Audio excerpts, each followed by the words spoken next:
Hey everyone, welcome to The Alternates, a basketball show for the others where we like to showcase independent music and discuss all things basketball. We've got a great show lined up for you today. We are doing yet again another remote episode. We will get into that in a little bit, but we will be checking out the headliners today. We are in full swing of the playoffs, but we are still playing start today because things are getting very interesting in the bracket there. And of course, it is the beginning of the week, which means it is time for another duo jam. We've got all that and more coming up after this song. Clayton, what do we have for the people? We got a little positive fun song here. This is Summer Vacation, a very underrated band from here in LA. The song is called Last Summer off the Condition LP on Lauren Records, which was released in 2011. Awesome. We'll be right back. I'm in the second grade, I'm sitting here talking to you, talking about video game and how I still don't know the time I should and how I couldn't wait for summer vacation to ride, and I couldn't wait to get out of here alive.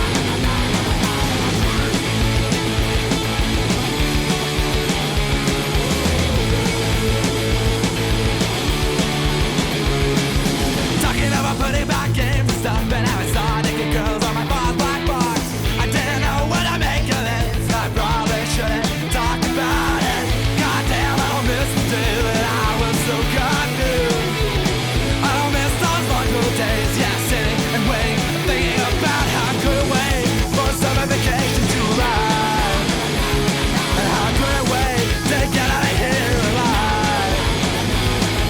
Mother, take me home. I don't want to be here no more. Father, please don't go. Please don't leave me alone. Mother, take me home. I don't want to be here no more. Father, please don't go. Please don't leave me alone. Leave me alone. Leave me alone. Leave me alone. Leave me alone. What is up, y'all? Welcome to the show. Thank you for joining us. We, of course, are The Alternates. I am your host, Brian Cullen, and with me is everyone's favorite, the sports golem, Clayton Stevens. Yes. Clayton, how are you doing? I am doing okay. I am in the COVID protocols right now. I am on day 4 of quarantine, feeling good, essentially asymptomatic. So didn't happen on tour. My partner's testing negative. I'm watching Severance. I'm eating basketball tape like nobody's business, and I'm in full golem mode in my room here, separated from the world, but I am doing well, man. Thanks for checking in. All right. Yeah, man, it's obviously we are all wishing you a speedy recovery. Health and safety protocols, not fun for anybody, but I think we're all happy to hear that you are doing well. You're not showing any symptoms, and we are all happy to hear that Sarah is safe and healthy. That's the most important thing. Absolutely. Is that everybody's feeling okay. Shout out to the scientists who made that wonderful vaccine, making me feel great. So shouts out. And this episode is brought to you by all the vaccines. Exactly. Before we get into our first segment, I just want to take a quick second, ask you to subscribe to the show on YouTube and wherever you get your podcasts. Go ahead and like the video, drop a comment, leave us a rating and review, and most importantly, share the show. All of these things help us out with the algorithms, and it helps people just like you find the shows so that we can continue building this community, because it has been so much fun and overwhelming so far that it can only get better. If you want to get a hold of us, you can do so by emailing us thealternateshoop@gmail.com, and go ahead and follow us on TikTok, The Alternates NBA on TikTok. All right. So Clayton, you're in health and safety, but I guess the upside to that is that you don't really need an excuse now to be just like the indoor kind of piece of shit. Not that I'm saying you're a piece of shit if you have COVID, but you know, we have wonderful weather in LA. And so sometimes it's hard to justify sitting on the couch for 8 hours while the sun is out. So you kind of have the perfect kind of built in. You're just taking it all in? Are you just in your element right now? Oh, I'm in my element. I'm catching up on some shows I haven't seen. I said in the last episode, I was doubling up with the laptop and TV. It's even worse than ever. I'm watching shows. I got baseball on. I got basketball on. It's a lot of content, but I'm having a lot of fun with it. Just finished the show Severance, which was absolutely phenomenal. I've been watching Russian Doll, which is really good. And then these NBA playoffs have not disappointed at all. So all things considered, man, this is a pretty chill time to be in this type of situation. You know what I mean? It's like the individual version of when lockdown started and there was no traffic on the freeways in LA, where it was like, this is horrible. It feels like the world is ending. This is like a worst case scenario, but kind of nice to get on the 405 at like 4 p.m. and get to wherever I'm going in 15 minutes. And the environment thanked us very much for that. Yeah, Month for or sure. two was very happy that we did that. So there's always a positive even when you get in these negative situations. I like it. It's a glass half full. You said you were watching a show, dude. You know what I just got into? When I was in Nashville, my buddy that I was staying with recommended this show to me. He's a big, he's a jiu-jitsu fighter. He actually won a jiu-jitsu competition while I was out there, which was very cool. Shout out Chris for getting first place. Very impressive. Yeah. But he is, he likes the fighting world, but he also likes wrestling, like professional, like WWE, that kind of stuff. Never been my thing. Even as a kid, I was never interested in it. But he recommended this show to me called The Dark Side of the Ring. And it's kind of like 30 for 30. Like there's several seasons and each episode is a different thing. And it's just these kind of like darker behind the scenes stories of professional wrestling. And as a dude who is not interested in that world whatsoever, it's fascinating to watch. Like I didn't realize how much blurring of the lines there was between the kind of like scripted stuff that they're doing in the ring and then real life stuff that's happening. Wrestlers, like I kind of have the same situation as you. I wasn't a wrestling kid or anything like that necessarily. But as I've gotten older, I know some people who are kind of involved in that world and watch some documentaries and all that stuff. And you kind of realize it's kind of like being in a band. Right? Like Yeah, totally. it really is. And like the line between like who you are as a band and who you are as a person and substance abuse issues and all that stuff like comes to the forefront. And these are real people who are performing, right? Like it's not even just a sport. It's really more of a performance thing when in that type of thing. So I feel like I kind of relate to that world in a weird way now. Totally. So I'll definitely have to check that out. It sounds really cool. Totally. But this is a basketball show for the others. Right. We will be premiering our wrestling show for the others at a different date. So let's get into headliners here. Yeah. Let's just do it, man. It's becoming my new favorite version of headliners. And let's play Stud Dud Flood. Love it. Who's the stud right now? Okay, so I'm going off the board a little here because I think when we've been doing these so far, we've been kind of talking about the series themselves, right? Yeah. And this one we haven't really highlighted. And that's because it started off pretty slow. And that's Warriors versus Nuggets. Ooh, and okay. It hasn't been a great series, let's be honest. The Warriors have pretty much dominated the series. But the last game was awesome, man. And I thought maybe the best game of the playoffs so far, just in terms of like it was back and forth. We had, two MVPs going at each other, two great coaches.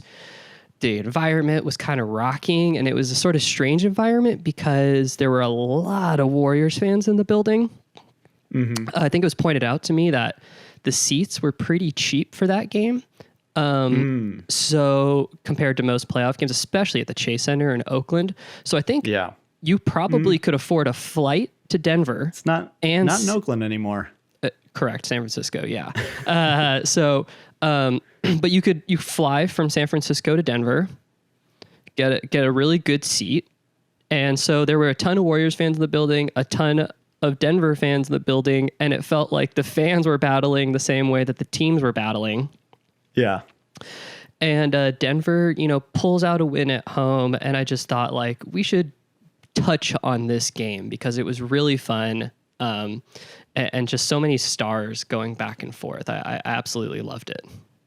Who's the real quick question for you, since you are locked into the series? Because I got to be honest, this is this is probably the series I'm least locked into. Yeah. I kind of had the least interest in. Who is the alt star of this series? Well, you could look at it a couple different ways. Steph Curry, two-time MVP, one of the greatest to ever do it. He's coming off the bench. He's coming off the bench.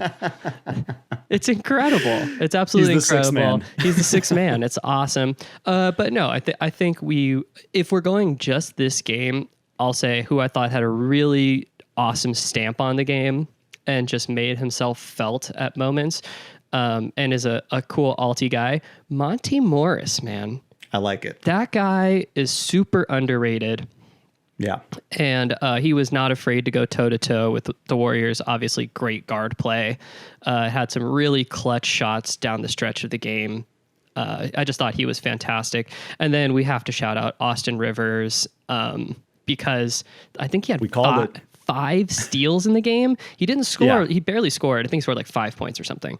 But 5 steals, and then the legendary clip that everyone's talking about now of Jokic calling out the lob play because he knew that the Warriors were going to switch.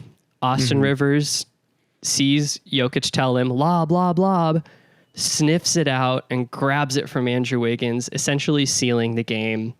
We got to shout out Monty Morris and Austin Rivers. I feel like those were the alt stars of the game. I love it. That's a great pick. Okay, we're going to pick a dud here.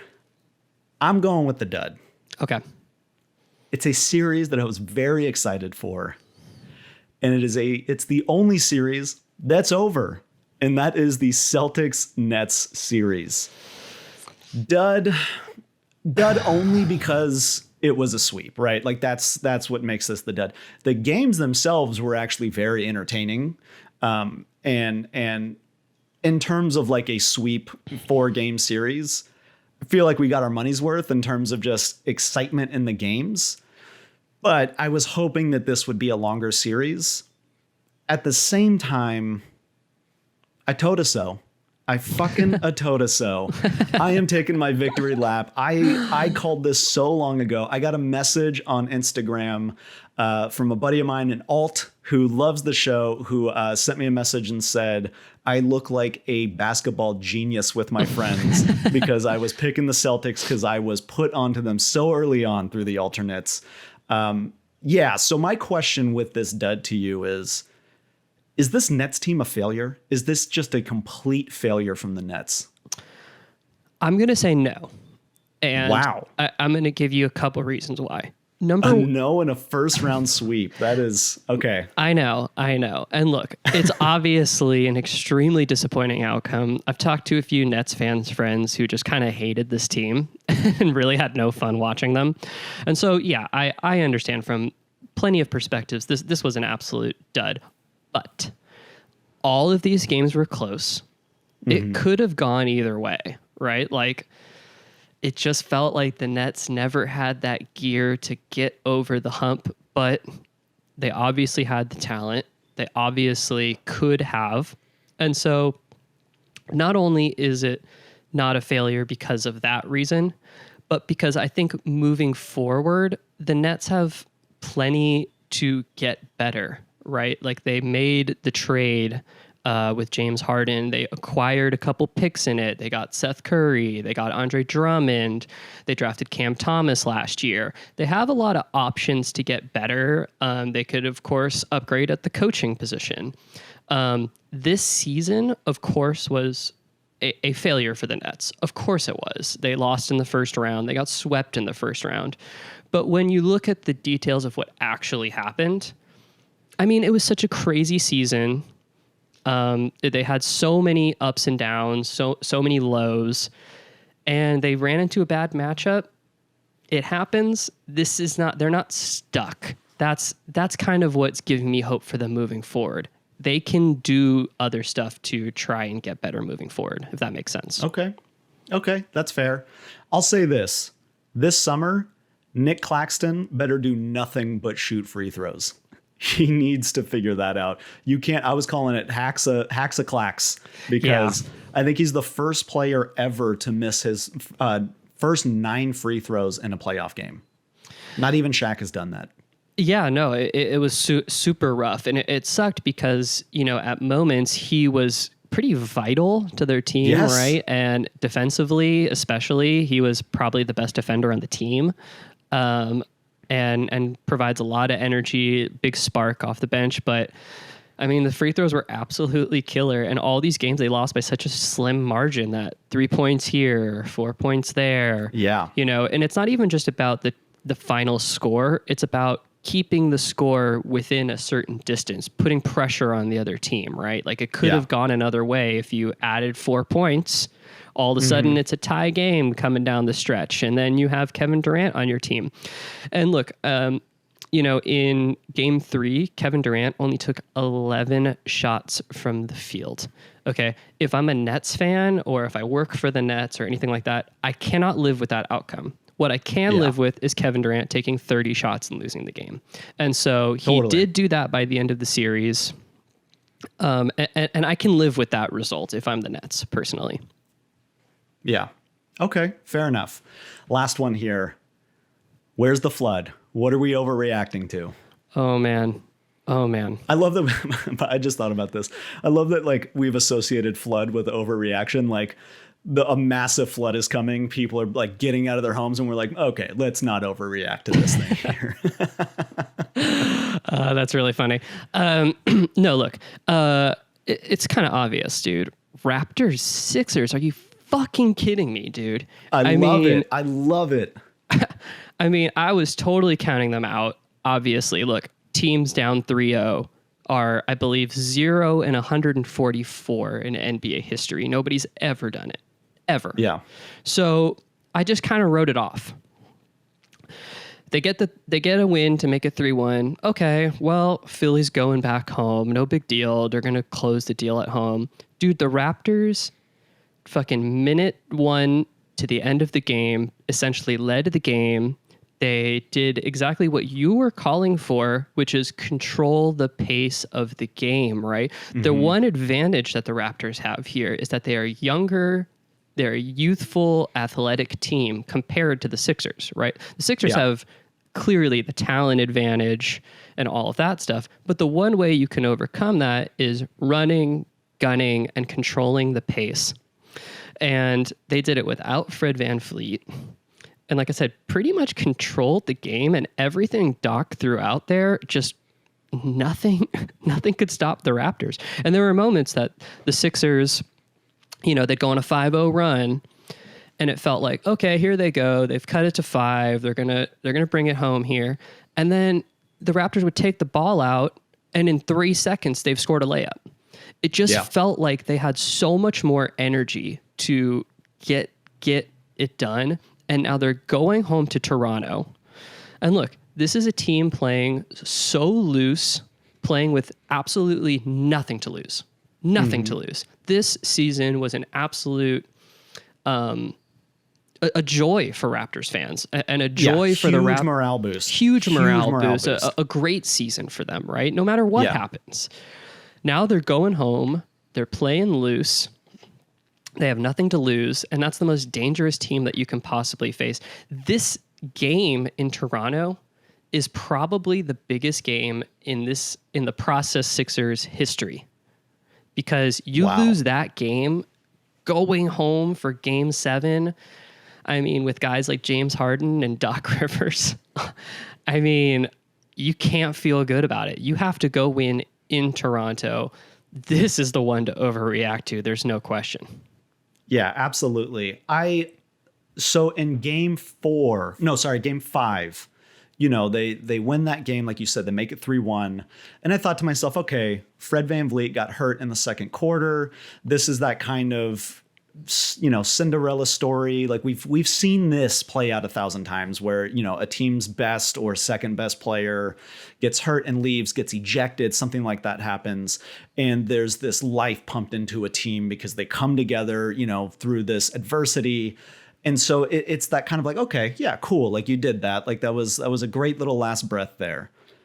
But to do it, sorry, that was game 4. To do it in game 5, to do that in game 5 without Fred VanVleet at all is crazy. It makes me, because I keep going back and forth on is this that, what I'm talking about, that just an extended kind of final breath from a team, maybe a little bit of like Philly not really taking them seriously because they see, they don't have their best player, that kind of situation. But to do it wire to wire in the second game without him makes me believe in it a little more, makes me think, okay, they can do this. And if they, and like you said, they are a team with zero pressure at this point, zero pressure. If they lose this next game, okay, great young team, bright future. Hey, we made it to the playoffs. We got a couple games off of a stacked team. Great. But if you win this series, oh my God, bury Doc Rivers, bury him. Austin Rivers is now the father of that family. James Harden's legacy is, I don't know how you bounce back from that. I truly don't know how he could bounce back from losing this series after forcing his way out of Houston, forcing his way out of Brooklyn. And that is so much pressure to put on these guys. Not that I feel bad for them, but it just raises the stakes, and God, I couldn't ask for more from this series. And look, dude, like the Raptors, yes, they're a very young team. They're playing a lot of Precious Achiuwa, a lot of Scotty Barnes, of course. But they do have a couple of guys who won the championship left over in Siakam and OG Anunoby. And those guys are stone cold fucking killers, dude. And Pascal Siakam was absolutely phenomenal in this game. And to me, OG specifically, that guy's a leader. You just watch him on the floor, his stoicness, his calmness. There's just something about him that when he's on the floor, they're just a better team. It can't be overstated. So yeah, huge game for Philly. Like you said, for James Harden, we've been talking about it all year. I've been bringing it up. James Harden wants a contract extension. And that 5-year max right now, it's not out there. So he's got a lot to prove. He's not played well in this series. Well, yeah, he's there with Morey, so I think it's still probably on the table. That's his guy. My final thought on this, on the Toronto side, and like you said, I was calling for it. Toronto needs to set the pace. They need to play their game. They need to control it, right? Like that, it's what got them there in the first place. They needed to trust in that.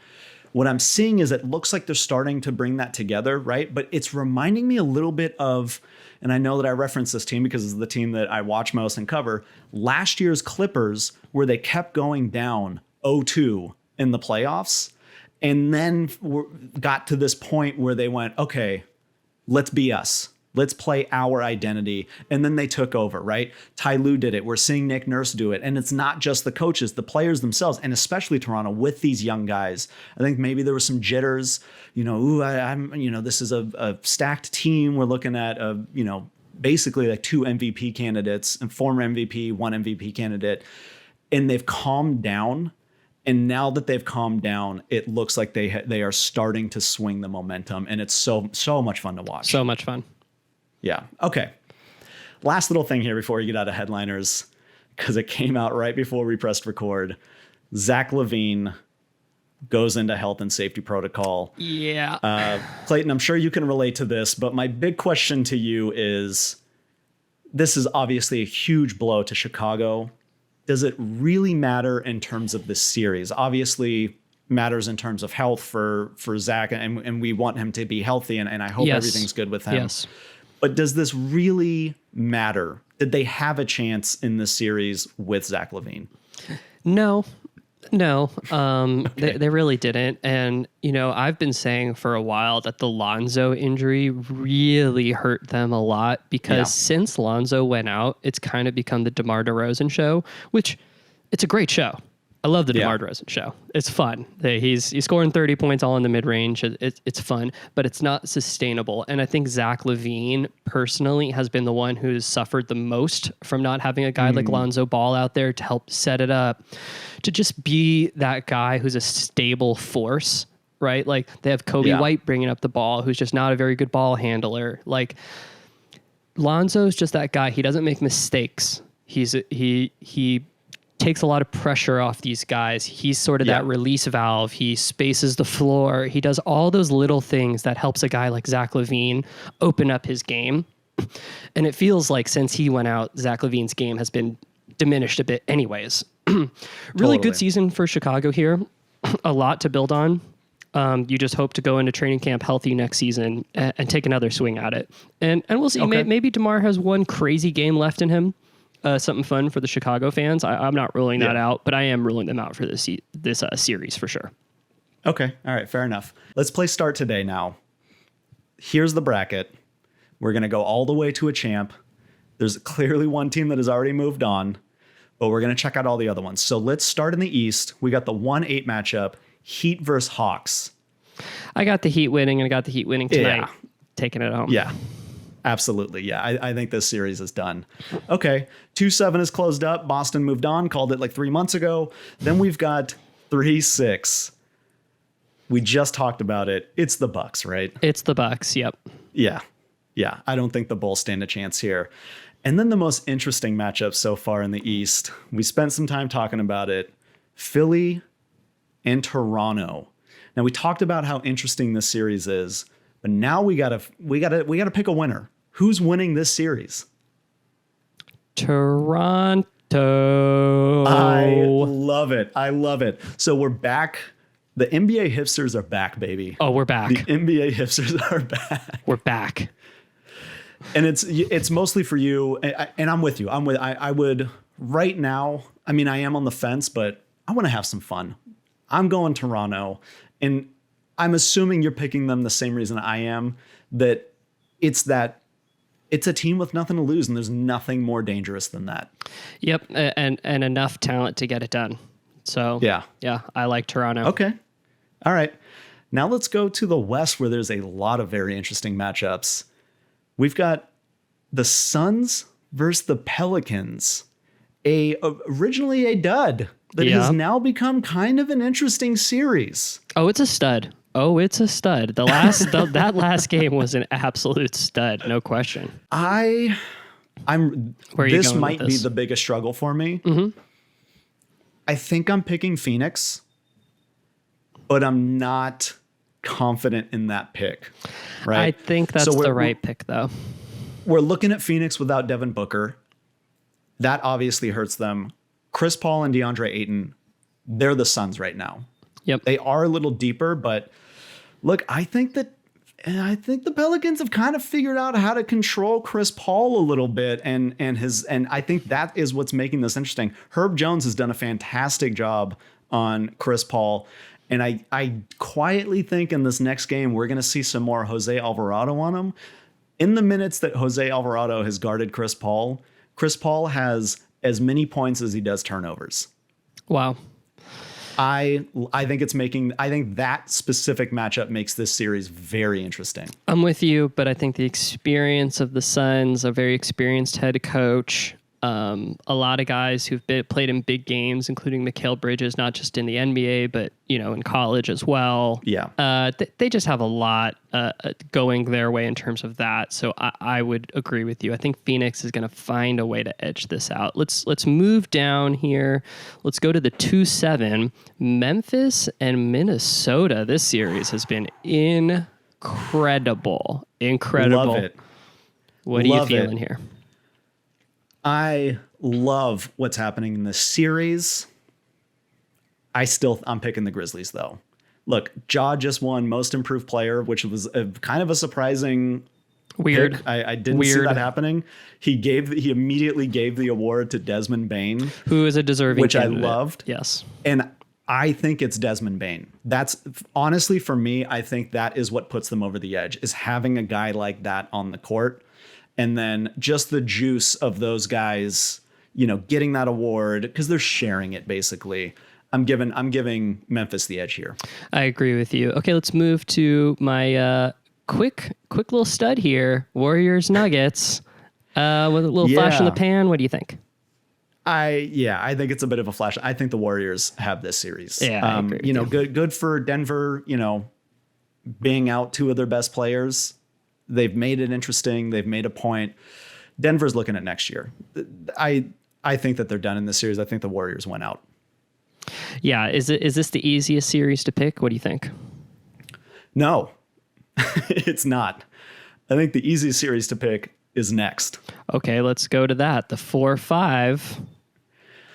Give me the Mavs. Yeah. Give me the Mavs. Yeah, the Jazz are done. The Jazz are done. I completely agree with you on this one, man. I mean, that last game I can't in good faith pick the Jazz in this series. With everything that we've said, especially in the last episode, the Mavs have the edge here. Yeah. Quick shout out. I think everyone knows him who covers the team. What's his name? Tony Jones, right? I think he covers the team for The Athletic, I believe. Wrote a great article about this last game, and he said this was the worst loss in the Quinn Snyder history of the Jazz. I could not agree with him more. It was probably the most dispiriting way to lose a game that could ever happen. Donovan Mitchell hobbled at the end of the game. The Mavericks have completely... Donovan Mitchell had a bad game and started limping? Crazy. We've never seen that happen before. Yeah. But you're spot on here. The Mavericks are going to close them out real quick. It's over. Yeah. Okay. Back out east. We've got the Heat versus the Raptors. Sadly, this is where it ends for my hipster Raptors. The Heat are going to take that one. Yeah, they're just outmatched there. And then we've got the Boston Celtics versus the Chris Middleton-less Milwaukee Bucks.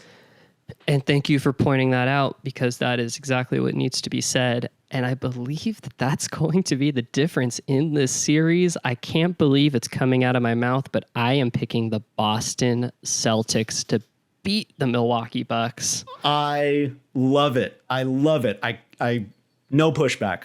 No, we're just going to leave it at that. I've been riding this train. I'm going to stay on the train. Yeah. All right. Back to the West. What do we got? So we got Suns Mavericks. Yeah. And much like the last series we just talked about, without Devin Booker, it makes this very, very interesting. And look, everything that I just said about not being confident about picking the Suns over the Pelicans is why I'm giving Dallas the edge here. Do it. Yep. I've got the Mavs beating. If the Suns are in this much trouble against the Pelicans, the Mavs are going to present so many more issues for them. A lot of times a playoff series, the old cliche, a playoff series comes down to who's the best player on the floor. It's not even close. Luka's back. Jalen Brunson. Luka's back, and Jalen Brunson is leading this team. I have the Mavericks winning this series as well. Let's move on to a very fun matchup that we seem to keep going back to over and over again and start today, and that's Memphis and Golden State. What do you think? This is a spicy matchup. Look, Memphis has had the Warriors' number this season. They've played them very well, but I think this is where experience takes over. Mm-hmm. And I've got the Warriors winning this series. I could not agree with you more here. Look, great season for Memphis, but this is what happens to teams like this. You can compare it, ironically, to the 2014 Warriors, who came on strong, had a great regular season, ended up losing in the first round to the Clippers. Is that right? But in an absolute battle. I imagine this is going to be a battle as well, and something for Memphis to learn from, how to get better next season, right? Because they had a pretty perfect regular season, but they have not been playoff tested to this level. Obviously, the Warriors are full of guys who are playoff tested and a phenomenal coach. So, I think the Warriors would win this series as well. Yeah, I do think that we can close that comparison fully if Joe Lacob releases a racist tape and then the team is taken away from them, then I've got Memphis winning the next like 3. Fair. Okay. Yeah. Eastern Conference Finals here. This is a good one. It's the Miami Heat versus the Boston Celtics. Who is representing the East in the finals? I like that we got the 1-2, right? You rarely see that go through here. I like it. The two best defenses, in my opinion, in the NBA right now. Yeah. Again, Lowry injured. I can't believe I'm saying it. I can't believe it's coming out of my mouth. But I have the Boston Celtics beating the Miami Heat in a barn burner. All aboard. I love it. Okay. Western Conference Finals. So Luka goes from a couple first round exits to the Western Conference Finals facing off against the old Warriors. What do you think? This is a tough one. Luka versus Steph. That's a great matchup. I love it. Adam Silver loves this matchup. Adam Silver loves this matchup. He's pulling the strings here. As good as Dallas has been, and as good as Luka has been, again, I think this is a series where experience is going to tip the scales, and I've got the Warriors going to the finals. It's the right call. Again, the Mavericks are close, and they are a really good team. And Luka is going to win a game or two by himself without question, I think. But you're right. Experience, that crazy motion offense is so tough to defend against for an entire series versus the sort of ISO ball that the Mavericks play. And I think that all that together just tips the scales towards the Warriors. Yeah, the Warriors are starting to put it together at the exact right time. Yep. Okay. We have the Boston Celtics versus the Golden State Warriors in the finals here. I love this. These teams have battled very hard in the last few years. And what I love is like these two teams in terms of just like core guys have kind of kept the same core guys. So we've seen these, stars battle against each other. A couple years ago, I think it was actually right before the pandemic. It was like the game after All-Star break was Warriors, Celtics. It went to like double overtime. It was one of the best basketball games I've ever watched. I'm going to let you pick the champ here. Who's winning the finals? Well, look, again, I got to go experience here. I'm going to go with the Warriors. And look, I get it. Get off the train. I get it. The Celtics have been phenomenal. This is a huge step for them to get to the finals. First year head coach. I just can't pick them versus the Warriors. I can't ignore their record of when the Warriors get here, and so I just got to go with the Warriors, but this is a great matchup. And again, Adam Silver loves this, man. I mean, two of the most popular teams in the NBA, star-studded. Yeah. I mean, you can't ask for a better finals here, but yeah, I'm going with the Warriors to win the championship. Okay. You are picking the winner this round, so I respect it. I think I would have taken Boston only because I think that there are more opportunities for Boston to hide guys on defense against the Warriors than the other way around. I think with Andrew Wiggins, obviously he's a lob threat, but his scoring has kind of fallen off a cliff. He's really diminished since he made the All-Star game. And I think that Boston gets to hide people on that end of the court while he is on. Yeah, I think that's an interesting call, and I do think the matchups will really matter. And of course, we always know once it gets to the finals, it always becomes about matchups. Yeah, 100%. Okay. Wow, the Warriors winning another title. Crazy. All right. So we'll see how this plays out. I'm excited. Last segment here. Let's get to Duo Jam. So last week, we picked Duo Jam. I picked the Nets. You picked the Sixers. I had Kevin Durant and Kyrie Irving, two studs that played in a dud. KD put up 131.8 points. Kyrie put up 102.7 for a combined 243.5 points. Respectable. You had Embiid and the struggling James Harden. However, James Harden struggles in the playoffs, but still is a fantasy stud.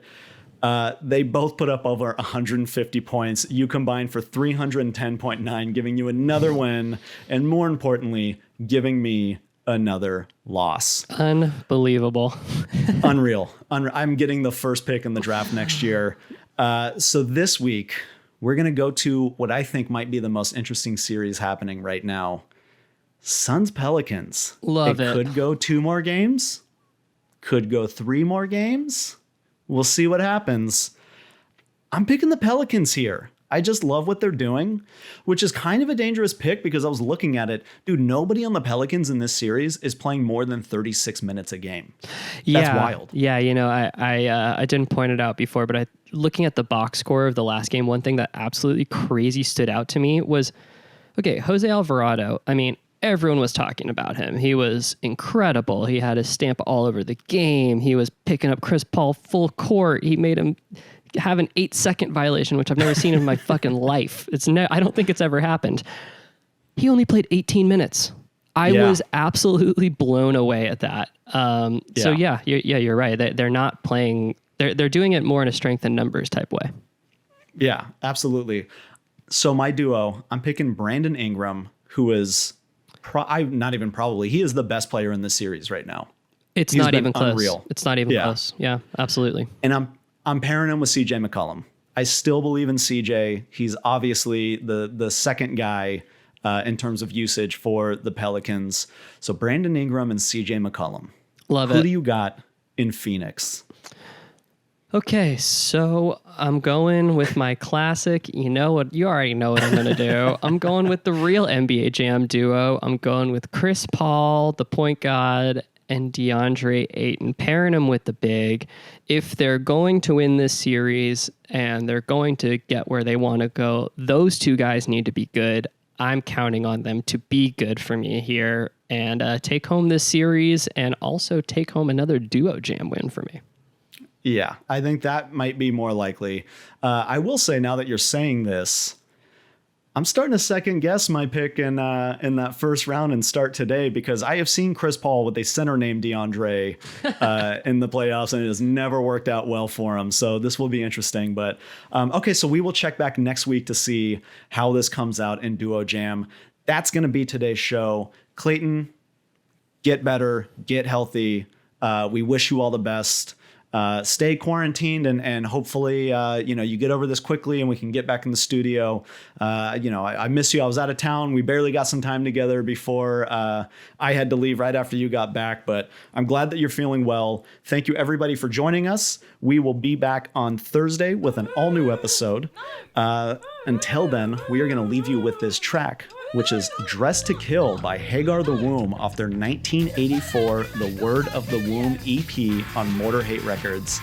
Thank you all so much. We'll see you soon. Thanks.